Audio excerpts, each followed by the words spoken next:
శ్రీమాత్రే నమః. నన్ను కామెంట్లో తరచుగా కొన్ని ప్రశ్నలు అడుగుతూ ఉంటారు. ఆ ప్రశ్నలను చూసి కింద కొంతమంది కామెంట్లు పెడతారు, ఇది కూడా తెలియదా అని. అప్పుడు నాకు అనిపిస్తుంది, పాపం తెలిస్తే అడగరు కదా అని. నేను ఎందుకు చెప్పడానికి ప్రయత్నిస్తాను అంటే, వాళ్ళకి అనుమానం వచ్చింది కాబట్టి అడిగారు కదా, ఆ అనుమానం తీర్చేస్తే హాయిగా చక్కగా నిత్యం దీపారాధన చేసుకుంటారు, స్నానం చేసి వంట చేస్తారు. ఆ చేసిన వంటనేమో భగవంతుడికి నివేదన చేస్తారు. తద్వారా వాళ్ళ ఇంట్లో పాజిటివ్ ఎనర్జీ వస్తుంది. భగవంతుడు అక్కడ వచ్చి కూర్చుంటాడు. ముఖ్యంగా మనం కృతజ్ఞత చెప్పుకుంటున్నాం. భగవంతుడికి నివేదన చేయటం అంటే ఏం చెప్పండి? భగవంతుడా, నువ్వు ఇచ్చిన దాన్ని మళ్ళీ నీకే సమర్పణ చేస్తున్నాను, నేను కొత్తగా ఏమి ఇవ్వలేకపోతున్నాను, దీన్ని స్వీకరించు. నువ్వు స్వీకరిస్తే అది మళ్ళీ అమృతం అయిపోతుంది.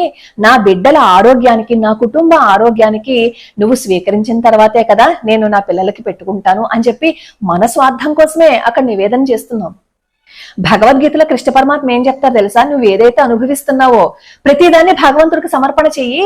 అలా సమర్పణ చేయకుండా నువ్వు తీసుకున్నావు అంటే దొంగతనంతో సమానము అని. కనీసం అందుకోసమైనా మనం ప్రతిదాన్ని భగవంతుడికి సమర్పణ చేసి అప్పుడు తీసుకునే ప్రయత్నం చేద్దాం.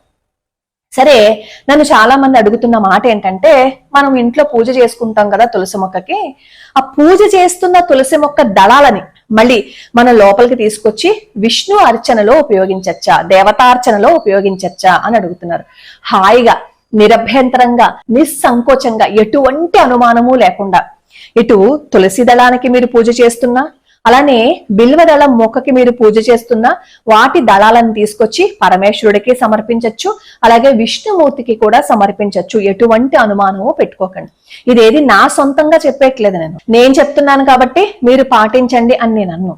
శాస్త్రం చదువుకున్న పండితులనే నేను అడుగుతాను ఏదైనా సరే. నేను రామంగారిని అడిగాను అనమాట, ఇలా చాలా మంది అడుగుతున్నారండి, పూజిస్తున్న తులసి మొక్క దళాలు చేయకూడదట కదా, మళ్ళీ వాటినేమో మనం ఉపయోగించకూడదట కదా అని. నిరభ్యంతరంగా ఉపయోగించుకోవచ్చండి, ఎటువంటి అనుమానము పెట్టుకోకుండా పూజిస్తున్న తులసి దళాలను మళ్ళీ మీరేమో దేవతార్చనలో ఉపయోగించవచ్చు అని చెప్పి ఆయనే చెప్పారు. ఒకటి ఆలోచించండి, మనకి తులసి దళాలను గాని అలాగే బిల్వ దళాలను గాని ఒకసారి దేవతార్చనలో ఉపయోగించేసిన తర్వాత వాటిని మళ్ళీ కడిగి శుభ్రం చేసుకుని మళ్ళీ ఉపయోగించవచ్చు. తెలుసు కదా అది అందరికీ సంగతి. మరి అలాంటప్పుడు ఒకసారి పూజించేసిన ఆ దళాలనే మళ్ళీ ఇంకొకసారి కూడా ఉపయోగించవచ్చు అన్నప్పుడు ఆ పూజిస్తున్న తులసి దళం మొక్క యొక్క దళాలను తీసుకొచ్చి మనం సమర్పణ చేయకూడదా చెప్పండి? కాబట్టి ఎటువంటి అనుమానము పెట్టుకోకండి. అనుమానంతో ఏదైనా చేస్తున్నాం అనుకో భయం వేస్తుంది, అమ్మో ఇది చెయ్యొచ్చా, ఇది చేయకూడదా అని. ఒక్కటే గుర్తుపెట్టుకోండి, మీరు తెలిసి తెలియక ఏదైనా చేసేసారు అని అనుకోండి, ఇంకా అంతటితో దాన్ని వదిలేయండి. ఆ విషయం గురించి తెలుసుకోండి. ముఖ్యంగా మనం ఏదైనా విషయం తెలుసుకోవాలి అంటే మన ఇంట్లో వాళ్ళని అడగాలి. అంటే మన ఇంట్లో సంప్రదాయబద్ధంగా ఎలా వస్తుంది, మన ఆచారాలు ఎలా ఉన్నాయి, మన అమ్మ, అమ్మమ్మ, నానమ్మ వీళ్ళందరూ ఎలా చేశారు, ముందు వాళ్ళని కనుక్కుంటే వాళ్ళు చెప్తారు. సరిగ్గా విషయం తెలుసుకుని ఏ పనైనా చేద్దాం. సరే, మన ఇంట్లో ఎవరైనా చెప్పడానికి ఎవరు లేరు అని అనుకోండి, శాస్త్రం తెలిసిన పండితుల్ని అడగండి. ఎవరిని పడితే వాళ్ళని అడిగేయడం కాదు. 10 రోజులు శిక్షణ తీసుకుని 15 రోజులు శిక్షణ తీసుకుని అర్చకులుగా మారిపోతున్న వాళ్ళని అడిగితే వాళ్ళకి శాస్త్రం తెలియదు. శాస్త్రం తెలియాలి అంటే చిన్నప్పటి నుంచి ఆ విద్యని అభ్యసించాలి.